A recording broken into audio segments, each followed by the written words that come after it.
This Choircast podcast is brought to you by How to Not Suck as a Christian. This book is a witty, no BS guide to unlearning the toxic parts of Christianity, like purity culture, apologetics, and the idea that God's love is limited to straight conservative Americans. It's sharp, it's irreverent, and it'll definitely make your fundamentalist aunt clutch her pearls. You can get the audiobook on Audible. Print and ebooks of How to Not Suck as a Christian are available to ship to your aunt wherever books are sold.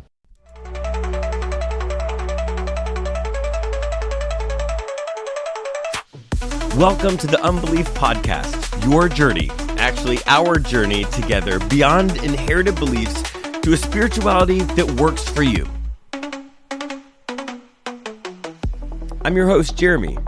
I'm a deep skeptic, also a pastor. We can fix that later, right? No? Okay. Welcome to another Drinks and Deconstruction episode of the Unbelief Podcast. Today we're talking to Amanda Bushelman of TikTok fame, not Instagram, like I said. Correct. In the wrong first version of this that we recorded. Somebody sent me her video and I was like, I have to talk to her about this. You guys are going to love it. But of course, it wouldn't be Drinks and Deconstruction without first addressing the elephant in the room. What are you drinking? In my hot pink Barbie cup, I have pink Barbie cup. Yeah, I have copious amounts of coconut creamer with a splash of coffee. And I had a friend who called creamer whitener. That's amazing. That's amazing. I have office coffee with a lot of Splenda in it.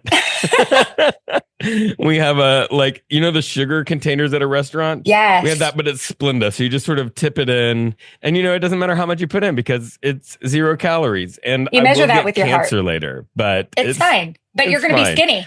I mean, yeah, I'll be skinny. And who cares? Who wants to live any longer in the world as it exists today? Not me. All right. So, and Amanda, before we go into that crazy story about the church haunted house, I just wonder, like right now, where you exist today, what things, as far as like religion, spirituality, spiritual practices, seem to be working for you today? Like they might not work tomorrow. But at least today, it feels like they work. I spend a lot of time just remembering what I was taught in youth group and all of those things. I'm trying to unremember. A lot of it, yes. But I mean, the basic core principles is where I'm at. Okay. So I'm being kind. I'm loving people as best I can when people are terrible. Yep. And I'm offering myself grace because it was given to me. And so I'm doing all of that. But as far as like huge religious affiliation, I consider myself Christian, but I don't belong to a church or take my children to church. No, fair. I mean, like, I feel like as far as like mental health is concerned, sometimes taking your kid to church can be one of the most dangerous things. Yes. Yes. I mean, I can attest to that just myself, right? Like my own self, not my kids. But yeah, there's so much potential for harm there that doesn't exist in the rest of the world. Exactly. And I know what I was taught and how just not biblical at all of those things were. And I don't want that for my children. I don't want them to spend nights begging God to forgive them of all of their sins every single night because they fear hell. No, bad idea. Yeah. So speaking of hell. Speaking of trauma and hell. Right. You were invited by a friend to a church haunted house. Am I right? Sure was. That's exactly right. How old were you? I was only 10. And not to give like my I know where the age story away, is going, and it was little baby Amanda. It wasn't full grown Amanda. So let's just all keep in our head whatever 10-year-old girl the best. Okay, you're 10. Your friend invites you to a haunted house, which is interesting that a 10-year-old would want to go to a haunted house at all. But yeah, my church always did farm parties. Oh, yeah, right. In the Okay. fall, we always did all of that. So I was super excited. I was like, ooh, a haunted house. I'm grown. I can do that. I'm an old 10. I'm 10. I'm not scared. And my mom, who was raised in church also and raised me in church, she said, you know what? A haunted house at a church, it's going to be mild. It's just going to be fine. It's going to be fine. Nothing. We can trust the church. Can't we? We cannot ever do that. Cannot. Okay. So you show up. I show up. Do you want to say what brand of church this was? Well, I'd love to, but I can't really remember. Okay. Because I don't know if it's the trauma that shut that off in my mind or if I just didn't know. But it was not my church. It was a church that she had some sort of affiliation with. Okay. So her parents drop us off, which looking back, who drops 10-year-old girls off with people you don't know? Anyway. With people you don't know. Right. And the admission was a canned good because they wanted to stock their donation closet. And my mom was like, let's do that. Yes. Let's feed the hungry. Yes. With your trauma. So me and my creamed corn arrived. and there's nothing, I'll be honest. You just said that it's been a long ass time since I've had canned creamed corn. And I'm going to leave here. I'm going to go buy some. There is this that brought back all this childhood, oh, wow, I remember that. I'm going to go get some and cry. Yeah, which is what I do now because I associate it with this. So upon arrival, all the little children, because they all were my age-ish. No. Yeah, we were all small. You weren't just happened to be young. This was for children. So I hand over my creamed corn. This gets worse and worse. I know. I've spent 35 years stressing over it. We got into the church van, and anybody who is raised in church knows if there is going to be some sin, it's going to be committed in the back of the church van. But anyway, we all pile in. I partook in some of that sin myself. Same. Some of the best times ever were in the back of the church van. But anyway, off we went. And I was so confused because I thought we were already there. And so we drive around the back of the church. And this was a big church. It was huge. Okay. It had one of those giant parking lots to fit all of the people that attended regularly. We drive to the back of the church and the brakes lock up enough to kind of send you forward. Oh, no. All of a sudden, there's police cars with sirens and lights. What? There's fire trucks. There's ambulances. There's people. So the city government is in on this. This was a whole production that too many adults said okay to. There were too many adults that were okay with this. Police, ambulance. Wow. And the fire department, everybody. And all of a sudden, they all kind of zoom in on us. And I'm just kind of looking around scared because, oh no, what has happened? And they said, you've been in an accident. And I'm like, no, I haven't. I was here the whole time. None of that happened. And they said, the brakes just came on. Yeah, we just stopped fast. Not an accident. He's a bad driver. You're being dramatic. So anyway, they have us all get off the bus. And while we're standing there, they're saying how the accident was serious. They're going to, send us inside to get checked out and they'll be investigating it. And then they'll let us know when the haunted house will start. We're like, okay. What? So we all go in. This is diabolical. So in we went inside and they kind of ushered us all. Apparently there were multiple small groups of children. My little group was ushered into a room and there was a man standing there who had a medical table in front of him. He was dressed in scrubs and he had the stethoscope around his neck. And he said, I hate to tell you this, but you guys didn't make it. And I'm like, didn't make what? And we're all looking at each other didn't make it. And I was like, excuse me? And he said, You've all died. This is death. And my job is to help you through it. And I'm thinking, okay, I didn't die. This is ridiculous. But I was 10. So he pulls out a drawer from the wall that it looked like a morgue drawer that you would put a body in. And it was stainless steel, all of that. No. Yes. The amount of money they spent on this. So they had us each had to lie down on the drawer, and he would push it into the wall. And a few minutes later, when he would pull it back out, nobody was on it anymore. Oh my gosh. And I was terrified at this point. I didn't want to go into the morgue drawer. That sounds Of course awful. not. I mean, like, it doesn't even matter. It doesn't matter of the other trauma. Like, that is scary claustrophobia wise. Like, great statement.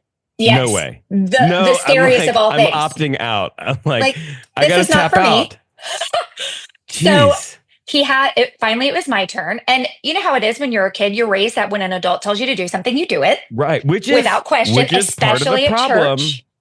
Which is part of the problem, right? This is part of the problem of like how all this abuse happens and gets covered up because people are taught to be compliant, right? Absolutely. Especially children. Oh my gosh, this is so bad. So you don't want to go in. I don't. But you've got to respect your elders and do what you're told. Of course you do. Of course you do. Right? That's what your mom may have told you that in the car. Like, you better act right. Do what they tell you. Like, I don't want to hear when I get back that you were disrespectful. God, this is awful. So I lie down and he pushes the drawer in, and it's completely black at that point. There is no light at all. And I'm getting really afraid. Even more so. It's just kind of ramping up. And the next thing I know, it was like a lid was being lifted off the top. So the sides stayed up, but a lid came over the top. And all of a sudden, I was in a different room. That was my funeral. The drawer became a casket. Shit. And the table I was lying on was the bed of the casket. So this lid comes off of me, and here comes all of these women dressed in all black, mascara running down their face, sobbing, leaning over me. And they're saying, oh, she was so young. She was so beautiful. This is so sad. No. What a tragedy. Okay, so at this point, when you were in the morgue room, you didn't believe what was happening. I didn't. But there was a little piece of me concerned. Well, of course. The seed had been planted. 10. Exactly. Wow. So, and then the fact that all of my friends who were with me had gone in but didn't come out.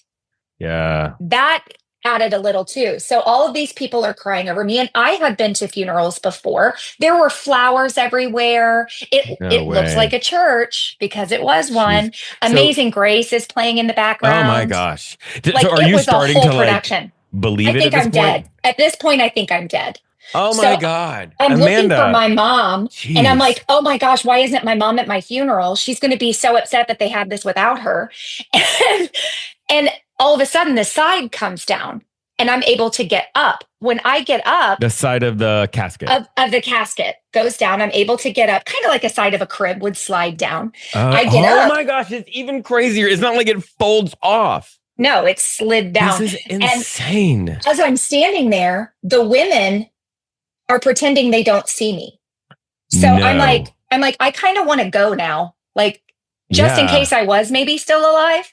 They pretended they didn't see me. Instead, when I looked back at them, they were hovered over the casket again. And the side was back up. Yes. No. And they were saying she was so beautiful. So now I'm thinking I'm out of my body. I'm terrified. Yeah. And then they usher me to a different room. When I go, and they're just there's adults that are kind of like doing the arm wave, but aren't really interacting with you, but you know you have to follow along. So I go into this room and there's my friend that I came with. And I ran up to her and I was like, oh my goodness. She goes, I think we died. So it wasn't just me that believed it. And I said, we did. I just went to my funeral. What happens next? And she was like, I don't know, but we died. Oh no. And I'm like, and we're both just panicking. So one by one in a single file line, these children have to go around a giant circle and you couldn't see from the line the other side.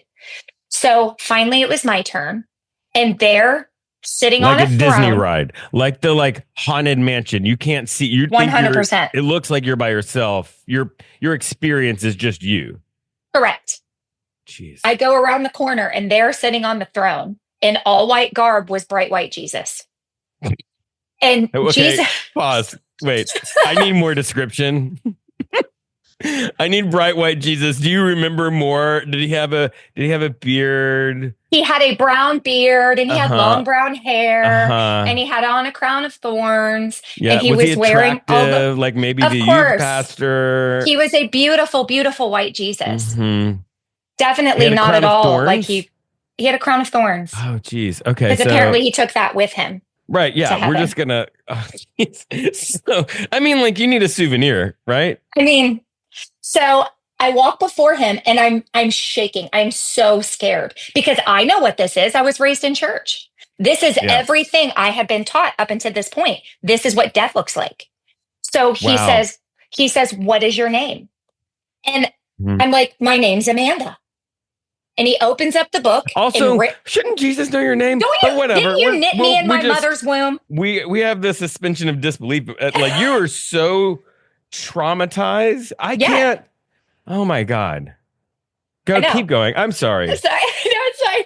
So he has this book and he opens it. And of course, on the front cover in big bold letters, the book of life. And if you were raised in church, you know your name better be in that. Your name better be in that. It better be in it. Damn book. It better be. But it should be St. Peter, but we're fine. It's Jesus. It's Jesus today. It's way worse. It's not St. Peter. It's bright white Jesus. Bright white Jesus that you're starting to crush on a little bit, but feeling bad about it. Like Jim Caviezel in The Passion of the Christ. Like, I don't know why, but like the end of The Passion of the Christ, this is also a traumatizing movie, but you get to see Jesus's butt. And I'm just like, why did I mean, it's like, it's so like, much. That's a beautiful butt, but it's Jesus. Should I feel bad about like being like interested in? Okay, so you're crushing on Jesus. He's got the book of life and looking for your name. And he's looking and he looks at me and he says, I'm sorry to tell you, but your name isn't in here. And I'm like, no, look again. The pages, they have to be stuck together. You've made a critical mistake because I went to church camp. I went to some Carmen concerts. Yeah. I know I'm saved. Carmen. I got saved. Okay, for those of you who didn't grow up in evangelicalism, Carmen is the weirdest, most cringe. It's 40-year-old man. Yeah, or older. Like, and he does like this like spoken rap propaganda. There was this one about how the founding fathers were all Christian and we need God in America. It was and he would sell out arenas, but his concerts were always free. I remember that. Yeah, they were free because of Jesus. And he had this other one, The Champion. Do you remember where it's like Jesus is like boxing the devil, and then like he goes I've forgotten that one on purpose. Yeah, there and then it is. He counts back from 10. It's crazy. If you want to listen to some insane music, just find Carmen he's got to be on Spotify. Anyway, okay, so you went to Carmen, you got saved at the concert. And I got saved some extra times just in case. Gabby and I were just talking about that. Like, we've both gotten saved many, many, many times. Yeah. I want that extra insurance. So you should. No, of course. Right. If burning forever is the potential, like sounds every time awful. You're like, just in case the last guy was wrong. Okay. So but your name's not there. My name's not in that book. And he said, I'm sorry, you have to go to hell. And I said, I don't want to go to hell. And he shrugged his shoulders and he's like, I'm sorry. And he pointed. Pointed. Sorry about MBD. Eternity. No compassion. None. No empathy. None. So off I walk, terrified because I know what's coming next at this point. Yeah. So I follow the path that he pointed down. It gets super dark. I'm in another room and they have these effects where it looks like glowing embers are everywhere. No. They had the heat set to 180 billion. So it was hot as soon as you walk in. The heat just kind of like slapped me in the face. There's all these horrible screaming sounds, like what you would expect an actual haunted house to sound like. Oh, jeez. Just screeching, screaming pain and all of these things. And I was in hell. And it was the most terrifying, horrific feeling. I've never had a worse one. And so gosh. I'm in there by myself for what felt like 100 years, could have been 30 seconds. But Right. No, it doesn't even matter at that point. Then the door opens. All of a sudden, opens. A door opens. There's bright light. I can see like an actual hallway. Some man walks in and said, with a polo shirt, "Did you have fun?"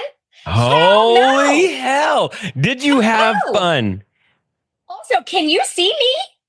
In a Are you talking to me? Because I died in a car crash.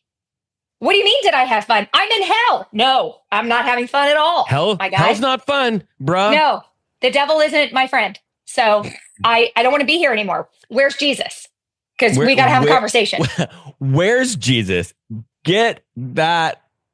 Yeah. Mm-hmm. Get that man in here. This is serious. Yeah.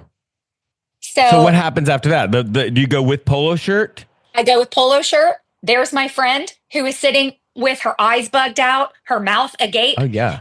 And I said, probably in a state of shock, right? Like, absolutely. We are in like medical range here. 100%.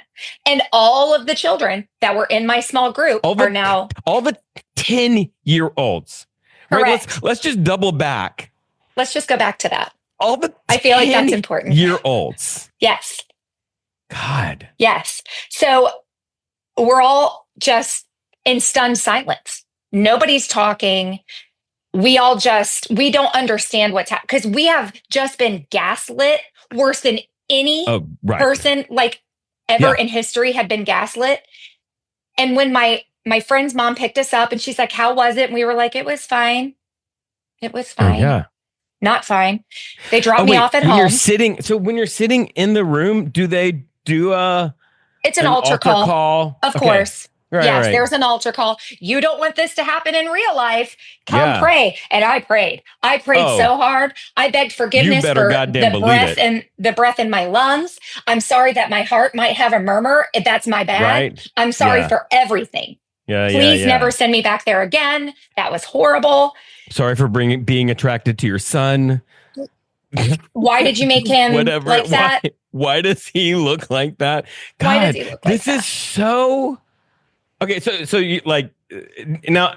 My question is, I don't know. I've been in so many of these and sort of processed these.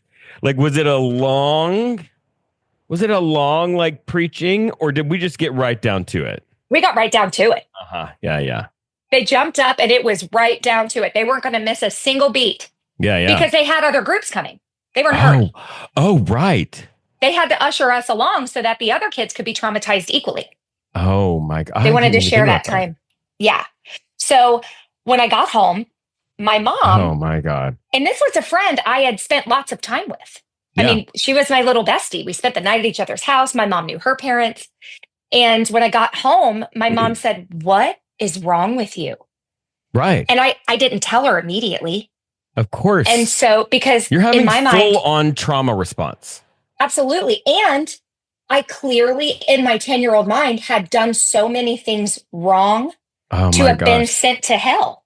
I didn't want her to know that I was so bad that I got sent to hell. So eventually, she obviously, being my amazing mother, she wasn't going to let that go because she knew something was wrong. And she said, "You need to tell me what happened." And I said, "Well, I died. White Jesus sent me to hell. It was hot in there. And then I got saved." And she's like, "Again?"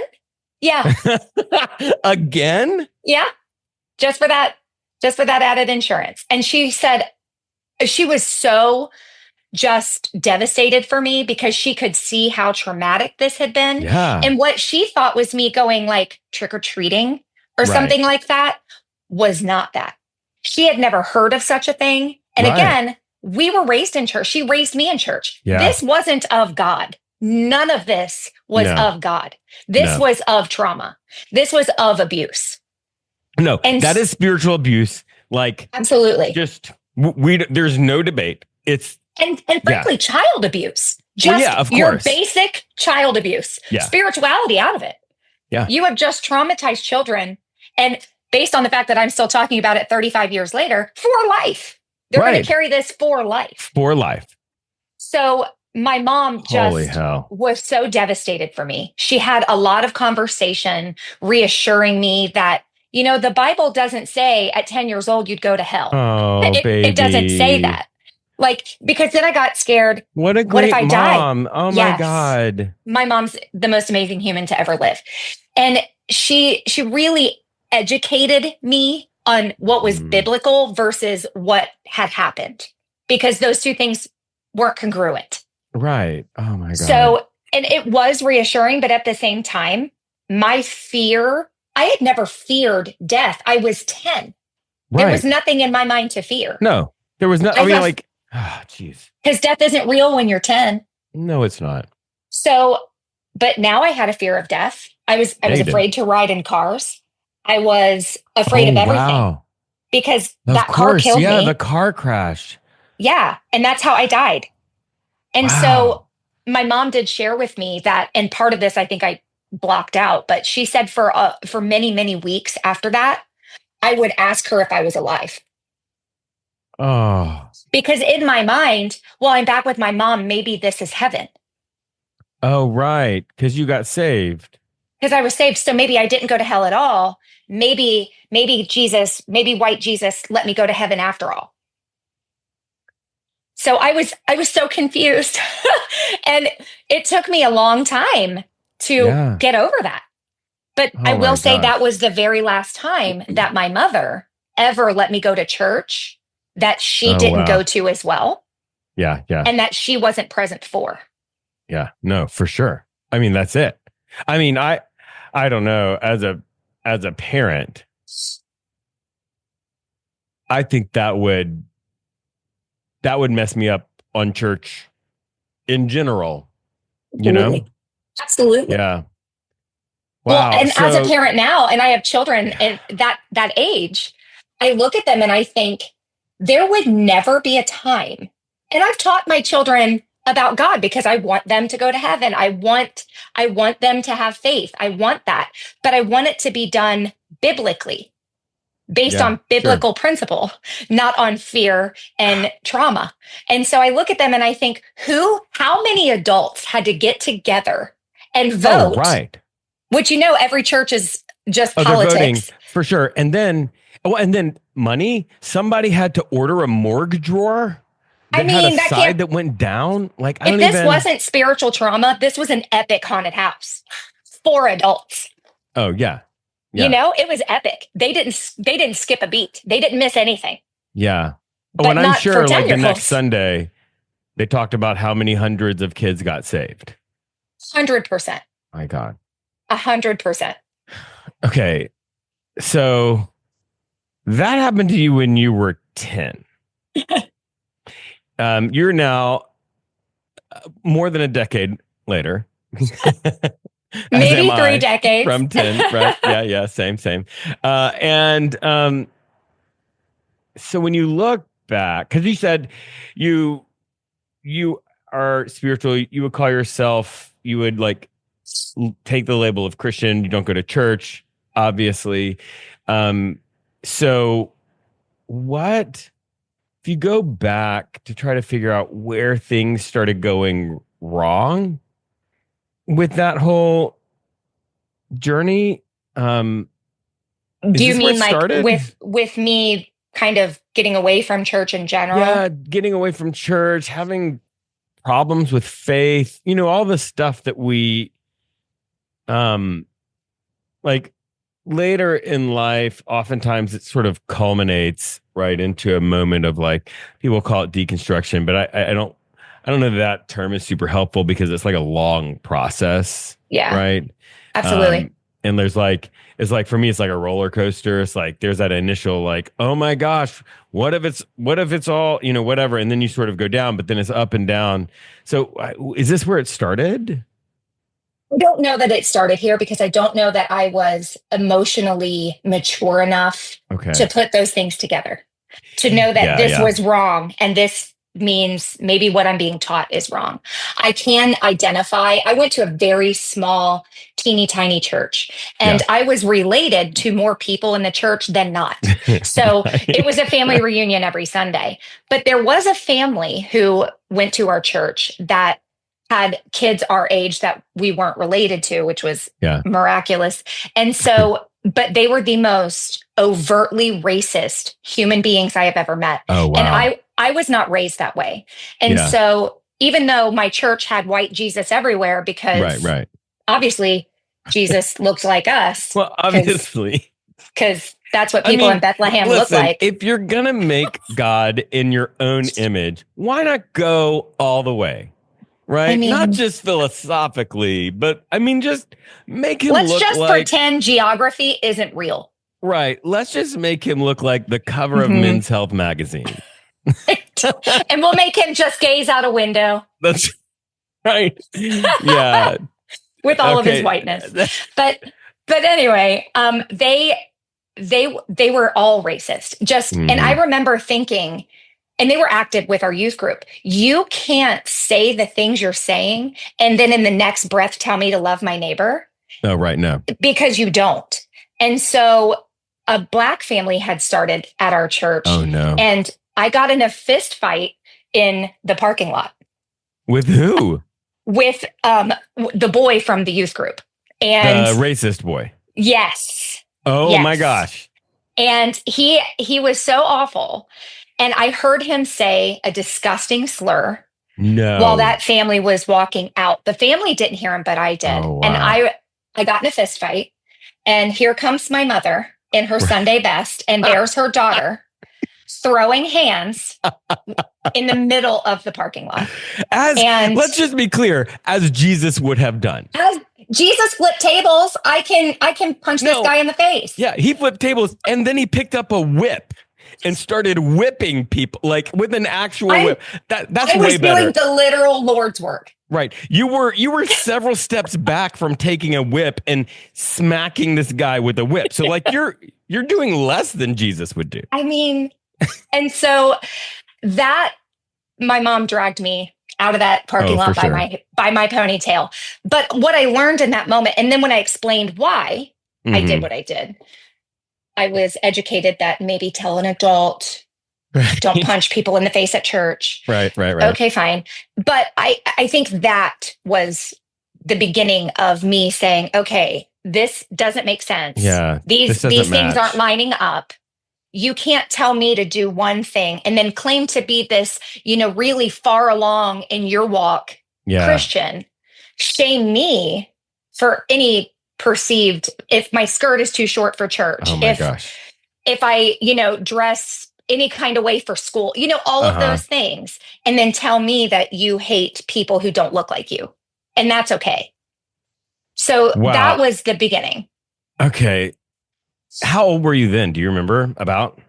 Middle school-ish. So probably a young teenager. Right. Okay. So that's that first, like the shine coming off. Yes. And further along, there was a big family drama that occurred. Yeah. And like I said, I was related to everybody I went to church with, and the lines were drawn pretty clear, and I didn't feel comfortable there anymore. I didn't feel comfortable in the church that my mom got married in, that, I grew up in, from being, I was born going to that church. So I remember not understanding why God would allow for us to be unwelcome in his house. Wow. If we were all welcome at the table, why not this table? Yeah. And I think that, and for, I would say the next 20 years, I never walked into a church. Yeah. No, I mean, of course. So, and that was, when was that? How old were you then? I was probably 16, 17. Right. Yeah. So you don't go to church for a long time. And then have kids of my own.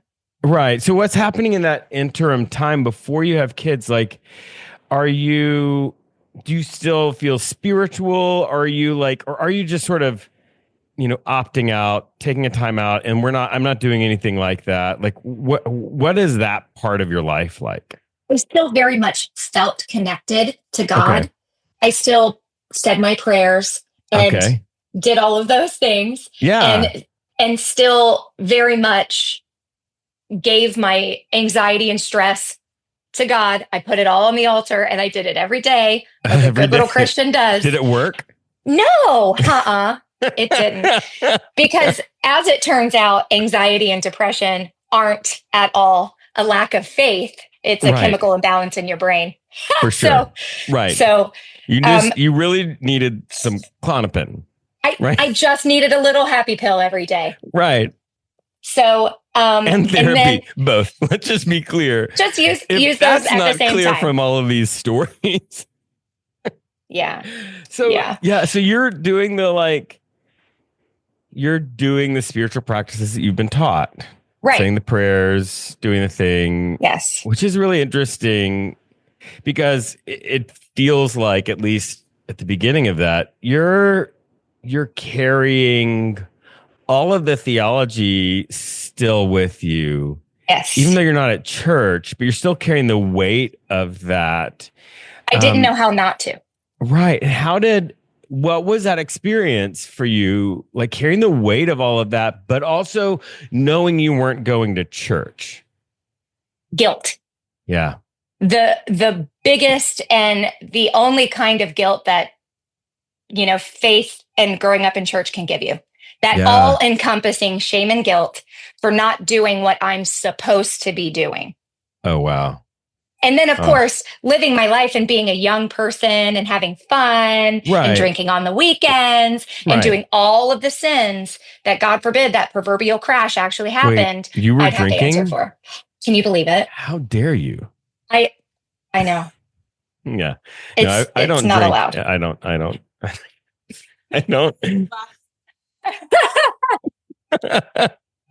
So, hey guys, I don't know if you heard. That's Gabby. She made it. We're about to record an episode 2.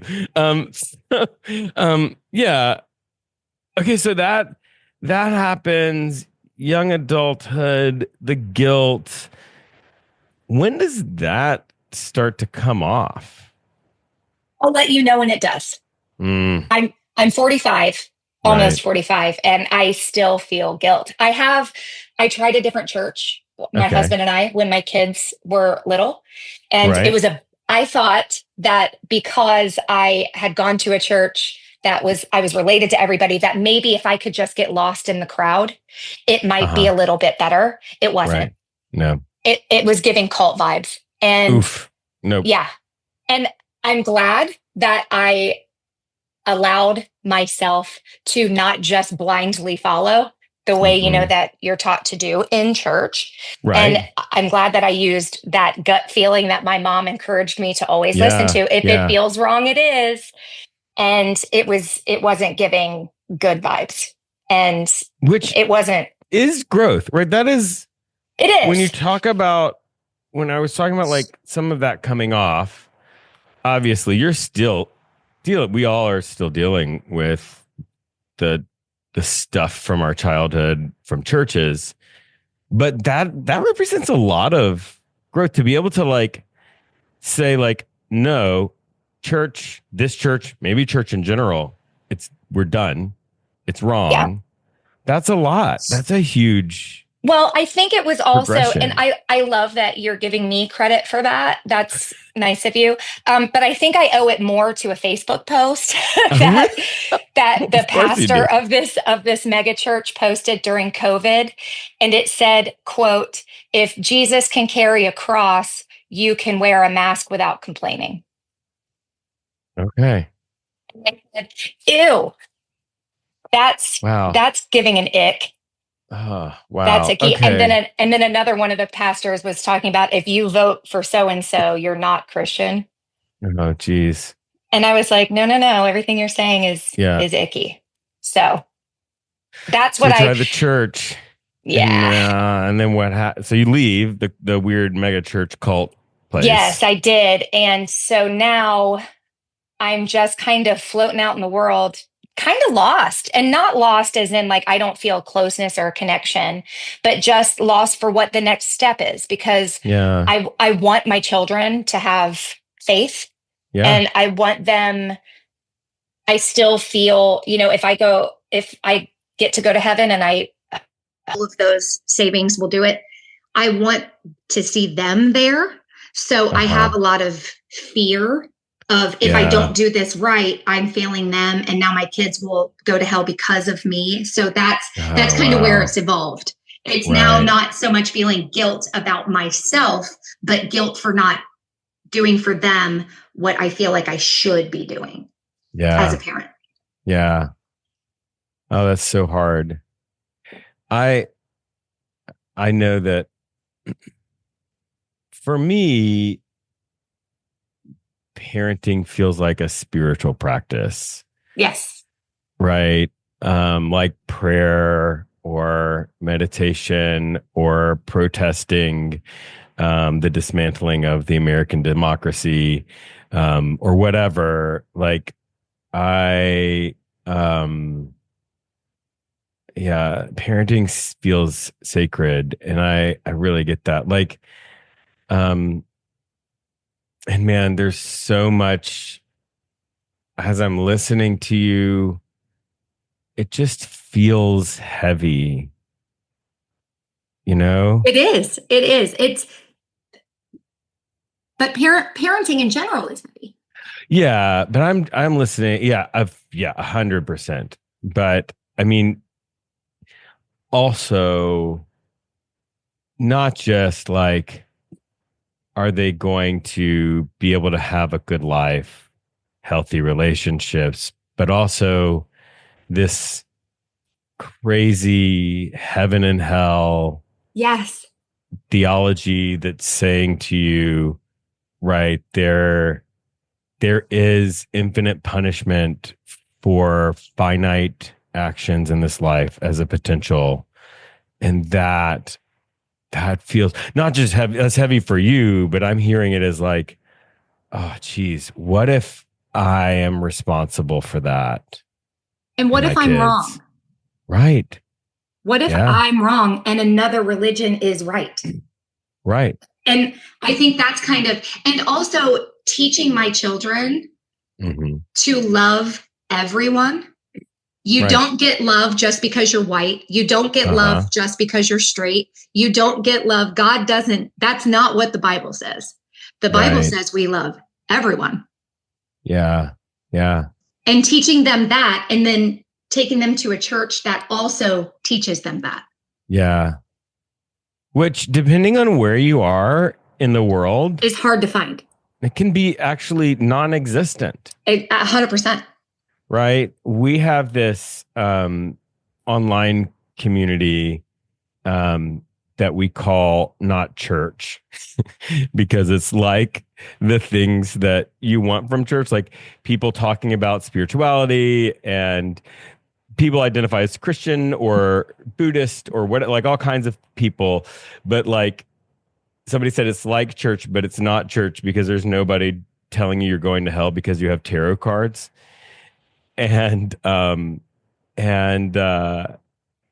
it's interesting in that group, there are people that live in places that there is no option for them, right? That's there is so nothing. Tragic. And like, we've had people tell stories about like, not only is there no option for them other than like conservative, fundamentalist, evangelical Christianity, like you have described, the salvation altar calls, the idea of like solely personal salvation and all of that.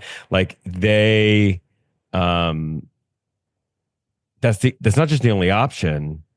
It's so embedded in the culture that for them to actively question, process, leave some of those ideas behind publicly opts them out of community, because everybody, at least externally,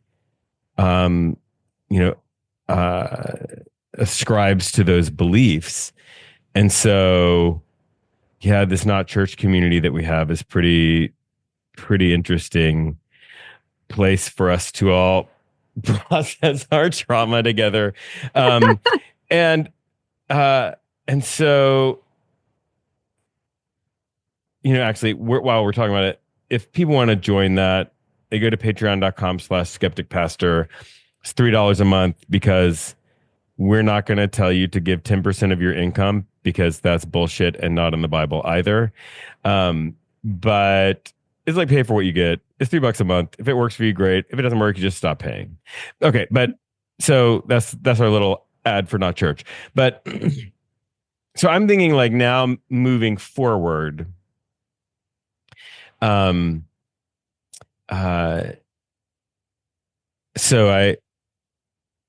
one of my favorite authors or my favorite books is a book called here it is. It's actually right here. Bird by Bird by Anne Lamott. It's actually a book about like writing, but it's funny because like it's like only like 30% about writing and it's like 30% about everything else in life. One of the things that she says in here is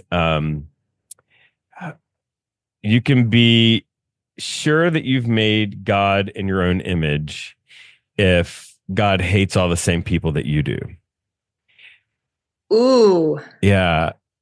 I think about it all the time. Wow. And something that you said really hit home with me about like, what if I'm wrong? Right.